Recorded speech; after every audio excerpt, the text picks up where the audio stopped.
यहाँ पर हमारे पास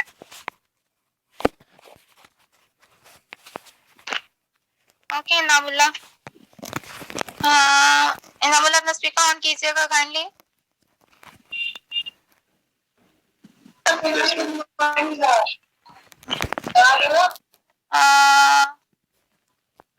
नहीं हो रहा, पहले ऑप्शन आ रहा था मेरे पास। चलो आपको सीआर सेंड कर देंगे बच्चे, सीआर काइंडली बाकी स्टूडेंट्स को सेंड कर दीजिएगा रिकॉर्डिंग, आप रिकॉर्ड कर रहे हैं तो। Okay ma'am. अच्छा जी, हमारे पास यहाँ पर हमारे पास general procedure for testing hypothesis. First one हमारे पास यहाँ पर है नंबर 1 पे हम लोगों ने कहा हमारे पास फॉर्मुलेशन ऑफ हाइपोथेसिस है। यहाँ पर हम लोग अपना हाइपोथेसिस बनाते हैं। हाइपोथेसिस हमारे 3 तरह के हो सकते हैं, equal, not equal, smaller, greater and then फिर ग्रेटर, स्मॉलर। तीन तरह के बेसिकली हम लोग हाइपोथेसिस बनाते हैं। उसके बाद हमारे पास सेकंड पे आ जाता है level of significance. Level of significance में बेसिकली हम लोग बताते हैं कि हमारे पास अल्फा कितना है, 1%, 10%, 5%, 20%, 18%, जितना भी होता है हम लोग वो लिखते हैं लेवल ऑफ सिग्निफिकेंस के अंदर। देन उसके बाद आता है थर्ड स्टेप में हमारे पास स्टैटिस्टिक के अंदर हम बेसिकली फॉर्मूला लिखते हैं कि हमारा कौन सा फॉर्मूला अप्लाई करना है।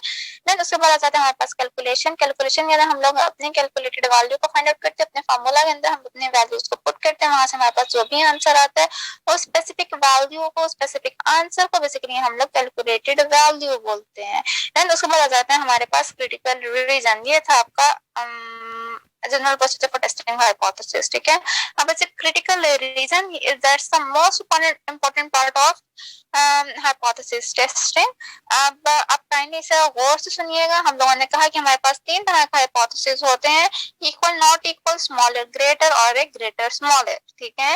अब अगर हम अपने लास्ट हाइपोथेसिस की तरफ देखें, लास्ट हाइपोथेसिस हमारे पास यहाँ है, सेकंड वन हमारे पास हाइपोथेसिस है H naught whereas mu smaller than or equal to 7। First कोई भी स्पेसिफाइड वैल्यू हो सकती है, हमने 7 बोल दिया। And then H1 whereas mu is greater than 7, ठीक है। अब बच्चे हम लोगों ने कहा कि कैलकुलेशन वाले स्टेप में से जो भी हम वैल्यू फाइंड आउट करेंगे उसको हम कैलकुलेटेड वैल्यू बोलेंगे, ठीक है। एंड देन हम टेबल से वैल्यू फाइंड आउट करेंगे, वो हमारी टेबुलेटेड वैल्यू होगी, ठीक है।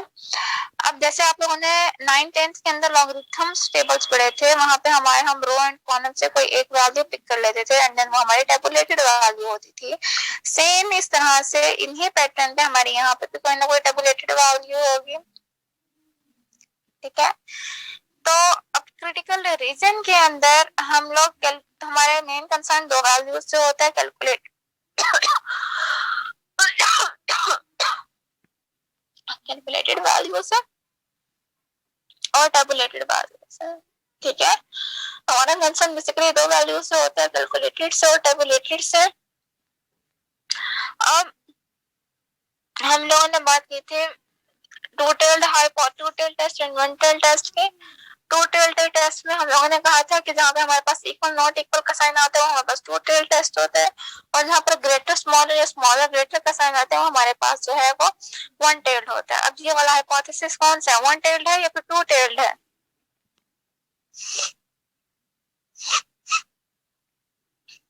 जी बच्चे बताइएगा प्लीज। मैम H नॉट वाला हमने कहा कि हम लोगों ने H नॉट से देखना है वन टेल है या H1 से देखना है वन टेल है या टू टेल है, क्या बताया था मैंने आप लोगों को? H नॉट से मैम H1 से देखते हैं, H1 से देखते हैं जी। अब बताएं कि H1 से क्या है, वन टेल है या टू टेल है? मैम वन टेल है। वन टेल है, क्यों है वन टेल? क्योंकि मैम सारी वही वैल्यूज होंगी जो 7 से बड़ी होंगी, ठीक है। मतलब यहाँ पे हमने कहा है कि हमारी वैल्यूज 7 से बड़ी होंगी, ठीक है। ये वन टेल्ड हाइपोथेसिस है। और बच्चे हम कभी भी नल हाइपोथेसिस को नहीं देते। नल हाइपोथेसिस को बेसिकली हम लोगों ने रिजेक्ट करने के लिए रखा होता है, पॉसिबल रिजेक्शन के लिए उसको हमने रखा हुआ होता है। वैसे हम उसकी तरफ कंसर्न नहीं होता। हमारा सारा कंसर्न, हमारी सारी एनर्जी जो होती है वो में हमारी अपनी अल्टरनेटिव हाइपोथेसिस की तरफ होती है। हम कहते हैं जो अल्टरनेटिव हाइपोथेसिस में इंफॉर्मेशन गिवन करेगा वो इंफॉर्मेशन हमारी बिल्कुल ठीक होगी, हम उसे ठीक कंसिडर करते हैं, ठीक है। अब अगर क्रिटिकल रीजन की तरफ आ रहे हैं तो क्रिटिकल रीजन के अंदर यहाँ पे हम लोग क्या कह रहे होते हैं कि क्रिटिकल रीजन में ग्रेटर देन का साइन यूज हो रहा है, ठीक है। तो सेम वही सॉरी अल्टरनेटिव हाइपोथेसिस में हमारे पास ग्रेटर देन का साइन यूज हो रहा है। वन टेल्ड हाइपोथेसिस के अंदर जो भी साइन हमारा अल्टरनेटिव हाइपोथेसिस में यूज हो रहा होगा सेम वही साइन हम अपने क्रिटिकल रीजन में यूज करेंगे। I repeat my words, in one tailed hypothesis हमारे वन टेल्ड हाइपोथेसिस के अंदर अल्टरनेटिव हाइपोथेसिस में जो भी साइन यूज हो रहा होगा सेम वही साइन हम लोगों ने क्रिटिकल रीजन के अंदर पेस्ट कर देना है। अब यहाँ पे अल्टरनेटिव हाइपोथेसिस में ग्रेटर देन का साइन यूज हो रहा है तो हम लोगों ने अपने क्रिटिकल रीजन में ग्रेटर देन का साइन यूज कर लेना है, ठीक है। और हम लोगों ने यहाँ पे हम हमेशा अपने राइट साइड पे लिखते हैं कैलकुलेटेड वैल्यू को। If our calculated value is greater than our tabulated value, अगर ये कंडीशन फुलफिल हो जाती है तो हम कहते हैं कि हम लोगों ने क्या किया, then we reject H naught, ठीक है। अगर हमारी ये कंडीशन फुलफिल हो जाती है कि हमारी कैलकुलेटेड वैल्यू ग्रेटर आ रही है हमारी tabulated वैल्यू से, then we reject our H naught, ठीक है। अब हमारे पास यहाँ पे वैल्यूज हैं, फर्स्ट करें हमारे पास आ जाती है ग्रेटर देन का साइन हम लोग एज इट इज लगाएंगे। कोई भी वैल्यू आ जाए, कुछ भी नंबर आ जाए, आपने ये नहीं देखना कि नंबर स्मॉलर है या ग्रेटर है, आपने सिर्फ और सिर्फ कॉपी पेस्ट कर लेना है अपने साइन को। सबसे पहला काम क्रिटिकल रीजन में जाते हुए आपने अपने साइन को अपने ऑल्टरनेटिव साइन से उठा के वो अपने अपने क्रिटिकल रीजन में लिख देना है, ठीक है। ऑल्टरनेटिव में हमारा ग्रेटर देन का साइन था, हमने क्रिटिकल रीजन में सबसे पहले ग्रेटर देन का साइन यूज रख दिया। अब फर्स्ट करें हमारी कैलकुलेटेड वैल्यू आ रही है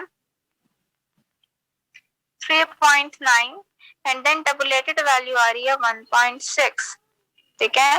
फर्स्ट करें हमारी कैलकुलेटेड वैल्यू आ रही है 3.9 एंड देन टेबुलेटेड वैल्यू आ रही है 1.6।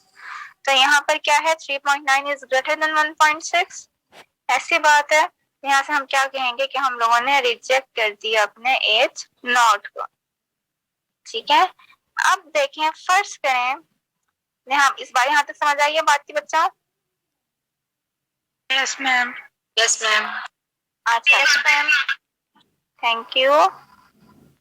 अच्छा जी बच्चे फर्स्ट कहें कि हम लोग कहते हैं कि हमारी जो कैलकुलेटेड वैल्यू है वो आ रही है हमारे पास 1.3 एंड देन टेबुलेटेड वैल्यू हम कहते हैं कि वो आ रही है हमारे पास 2.5, ठीक है। अब राइट साइड पे हमेशा कैलकुलेटेड वैल्यू आएगी, लेफ्ट साइड पे हमेशा टेबुलेटेड वैल्यू आएगी, ठीक है। अब हम लोगों ने इसका क्रिटिकल रीजन बनाना है तो हम लोगों ने क्या किया कि हम लोगों ने सबसे पहले अपना जो साइन है हमारा अल्टरनेटिव हाइपोथेसिस में सेम उसको सिर्फ उठा के कॉपी पेस्ट कर लिया, ठीक है। फिर उसके बाद हम लोगों ने अपनी वैल्यू लिखी 1.3, अपनी कैलकुलेटेड वैल्यू लिखी इस तरफ, ठीक है। एंड देन 2.5 हम देते हैं टेबुलेटेड वैल्यू की तरह लिख ली, लेफ्ट साइड पे लिख ली, ठीक है। तो 1.3 is greater than 2.5, no no, ठीक है। और हम यहाँ पे जो है क्या करेंगे, इसके ऊपर कट लगा देंगे, हम कहेंगे 1.3 इज नॉट ग्रेटर देन 2.5। यहाँ पे हम क्या करेंगे, so we don't reject our age not, ठीक है। 1.3 is not greater than or 2.5, so we don't reject our age not, ठीक है। जरूरी नहीं है कंडीशन हमेशा फुलफिल हो, कभी ऐसा भी हो सकता है कि हमारी कंडीशन जो है वो फुलफिल नहीं हो पा रही है। जब कंडीशन फुलफिल नहीं होगी तो वहां पर हम लोग डोंट रिजेक्ट के साइन यूज करेंगे, और जब कंडीशन फुलफिल हो जाएगी तो फिर वहां पर हम लोग अपना रिजेक्ट का साइन, रिजेक्ट का कंक्लूजन ड्रॉ करेंगे। समझ आ गई है बात की? Yes ma'am. Yes ma'am. Confirm नहीं आ गई है? Yes ma'am. ओके जी। अब हमारे पास है एक और, हमारे पास हाइपोथेसिस बच्चे को इस तरह का है कि यहाँ पे हमारे पास स्मॉलर का साइन है एंड देन यहाँ पे हमारे पास ग्रेटर का साइन है, ठीक है। अब इसका क्रिटिकल रीजन जब बना के दिखाएं, बनवाए मेरे साथ। जबकि हमारे पास है यहाँ पे कैलकुलेटेड वैल्यू बता देती हूँ। कैलकुलेटेड वैल्यू हमारे पास है यहाँ पर 3.9, ठीक है। एंड देन टेबुलेटेड वैल्यू हम लोग कहते हैं कि वो हमारे पास है 1.6, ठीक है। इसका क्रिटिकल रीजन मुझे कहेंगे बताइएगा। हम कौन सा साइन यूज करेंगे क्रिटिकल रीजन में? सबसे पहले क्या लिखेंगे? 3.9, फिर वो लेस देन का।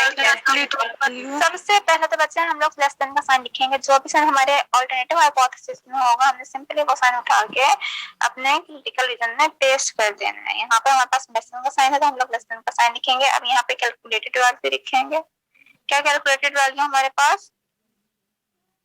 3.9 is 3.9 is less than 1.6. Is 3.9 is less than 1.6? no ma'am. No ma'am. No.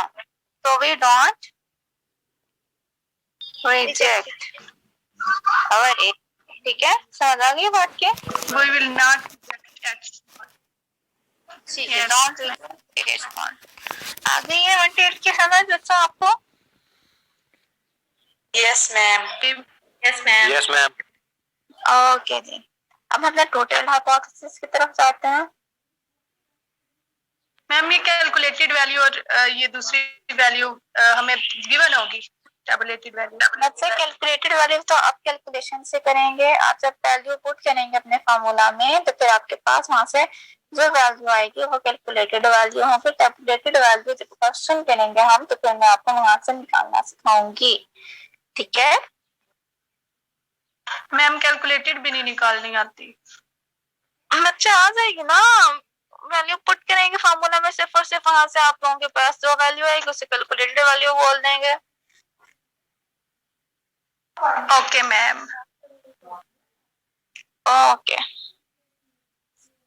अच्छा जी, अब हम लोग के पास आया है हम लोग सेकंड अपने फर्स्ट वन हाइपोथेसिस की तरफ। फर्स्ट वन हाइपोथेसिस में बच्चे काइंडली गौर कीजिएगा कि हमारे पास नॉट इक्वल का साइन आया है।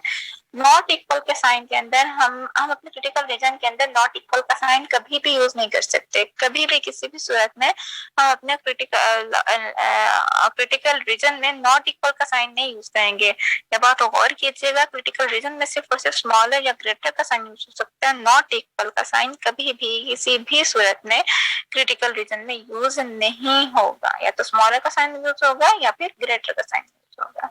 तो इस सूरत के अंदर हम लोग देखते हैं कि हमारी कैलकुलेटेड वैल्यू कौन से साइन के साथ आ रही है।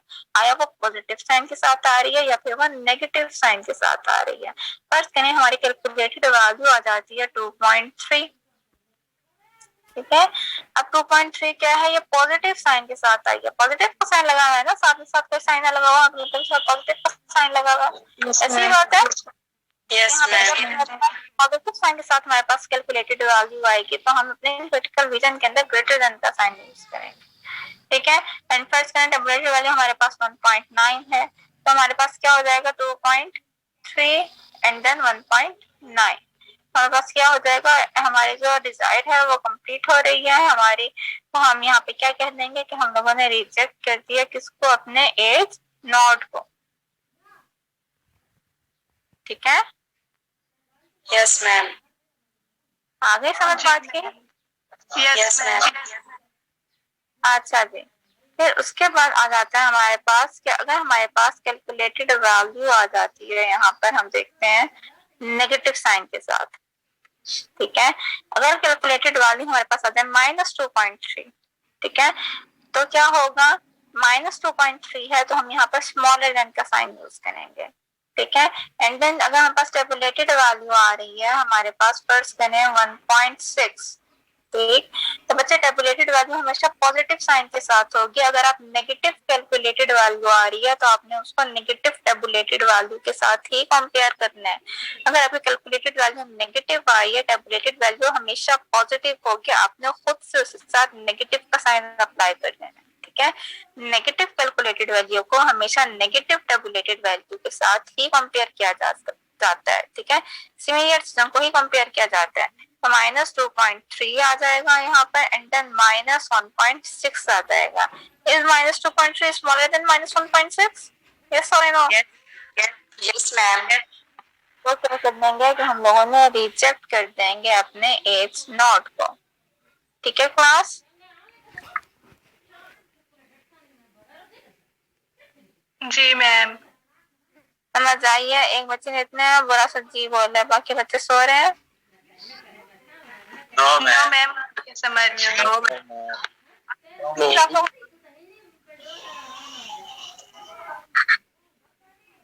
फैमिली समझ आ गई है? Yes ma'am. Yes ma'am. अभी बनते हैं आप लोगों से भाई।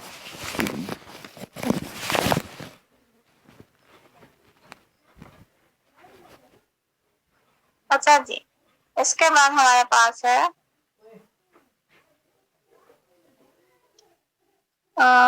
This one. यहाँ पे हम लोगों ने पहले बात की थी स्टेटिस्टिक्स हम लोग पढ़ रहे हैं। इसकी दो ब्रांचेस होती हैं, एक डिस्क्रिप्टिव स्टेटिस्टिक्स, एक इन्फेरेंशियल स्टेटिस्टिक्स। डिस्क्रिप्टिव स्टेटिस्टिक्स के अंदर हम लोग कहते हैं कि वो स्टेटिस्टिक्स होते हैं जहाँ पे हम लोग टेबुलर ग्राफिकल फॉर्म में अपनी वैल्यूज को डील करते हैं, वहाँ बस डिस्क्रिप्टिव स्टेटिस्टिक्स होती है। जबकि इन्फेरेंशियल स्टेटिस्टिक्स के अंदर हमारे पास आ जाता है estimation and then hypothesis testing. ठीक है, अब हाइपोथेसिस एस्टिमेशन आप लोग पढ़ चुके हो। हाइपोथेसिस टेस्टिंग के अंदर हमारे पास दो तरह के टेस्टिंग होती है, testing of mean and testing of variances. Testing of mean and testing of variances. Testing of mean के अंदर हम लोग देखते हैं कि क्या हमारे क्वेश्चन के अंदर सिग्मा मतलब स्टैंडर्ड डेविएशन गिवन है या फिर नहीं है। अगर तो हमारे टेस्टिंग ऑफ मीन में क्वेश्चन में स्टैंडर्ड डेविएशन मतलब सिग्मा गिवन होता है, नोन होता है, तो वहां पर हम लोग जो है जी टेस्ट अप्लाई करते हैं। और जहां पर हमारे पास सिग्मा गिवन नहीं होता, अननोन होता है, जहां पर हमें सिग्मा खुद से फाइंड आउट करना पड़ता है, वहां पर हम लोग टी टेस्ट अप्लाई करते हैं। जी टेस्ट के जो फर्दर टू टाइप्स हैं, one sample Z test and two sample Z test. One sample Z test हम उस वक्त अप्लाई करते हैं जब हमारे पास वन सैंपल की इंफॉर्मेशन होती है, and two sample Z test हम लोग उस वक्त अप्लाई करते हैं जब हमारे पास टू सैंपल्स की इंफॉर्मेशन गिवन होती है। ठीक है, देन टेस्टिंग ऑफ मीन के बाद टेस्टिंग ऑफ वेरिएंसेस आ जाता है। टेस्टिंग ऑफ वेरिएंसेस में हमारे पास दो तरह के टेस्ट होते हैं, F test and then chi square test. F test हम लोग यूज करते हैं फॉर टू वेरिएंसेस के लिए, जबकि काई स्क्वायर टेस्ट हम लोग यूज करते हैं वन वेरिएंस के लिए। ठीक है, yes ma'am. Yes ma'am. Yes ma'am, ये समझ गई है? Yes ma'am. आगे पढ़ाऊंगी, आज के जितना काफी है मैम? काफी है, काफी है मैम। काफी है। तो कोई क्वेश्चन पूछना हो तो मुझे पूछ ले सकते हैं, बता दे बच्चे कोई क्वेश्चन हो आप लोगों का। फाइनेंशियल की डेफिनेशन दोबारा बता दें। दोबारा बोलिएगा, क्या कह रहे हो? आपकी आवाज कट के आई है बच्चे मेरे पास।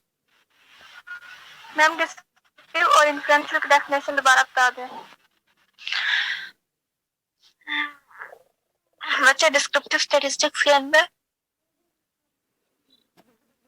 डिस्क्रिप्टिव स्टैटिस्टिक्स हमारे पास वो स्टैटिस्टिक्स होती है जिसमें हम कहते हैं अपने डाटा को टेबुलर फॉर्म में या फिर ग्राफिकल फॉर्म में रिप्रेजेंट करते हैं, वो हमारे पास डिस्क्रिप्टिव स्टैटिस्टिक्स होती है।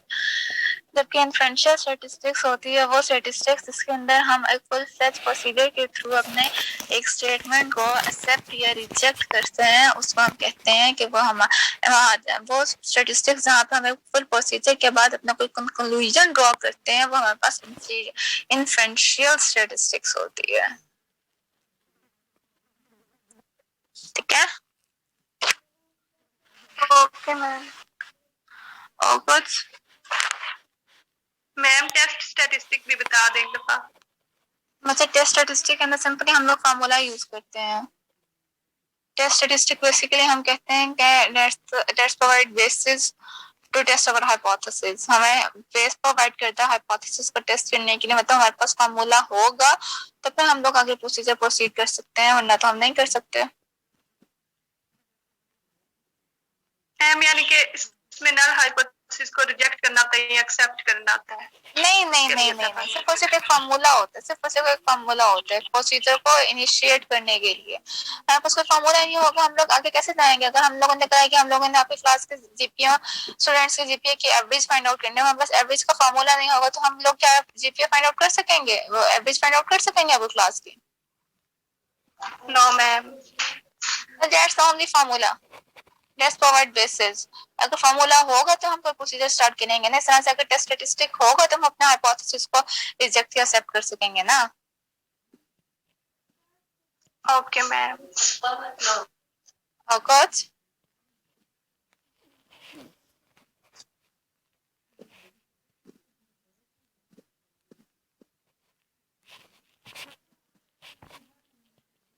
मैम वो एक लाइन लिखी हुई थी कि it is important to remember that a test statistic does not provide the hypothesis to be correct. Ma'am इसकी नहीं समझ आ। मैं आपको ये बता रही हूँ ना कि वो जो टेस्ट स्टैटिस्टिक है वो ये नहीं कहता कि आपने अपने हाइपोथेसिस को इस नोट को एक्सेप्ट करना है या रिजेक्ट करना है, वो सिर्फ और सिर्फ बेस प्रोवाइड करता है, वो सिर्फ और सिर्फ आपको इनिशिएट देता है। वो ये नहीं कहता कि मेरी मदद से आप लोग एक्सेप्ट कर रहे हैं हाइपोथेसिस को रिजेक्ट करें, वो तो आपको बेसिकली क्रिटिकल रीजन बताता है कि आपने एक्सेप्ट करना है अपने हाइपोथेसिस को रिजेक्ट करना है ना। वो टेस्ट स्टैटिस्टिक तो नहीं ना बताएगा आपको ये बात। Okay ma'am, thank you. Welcome. और कुछ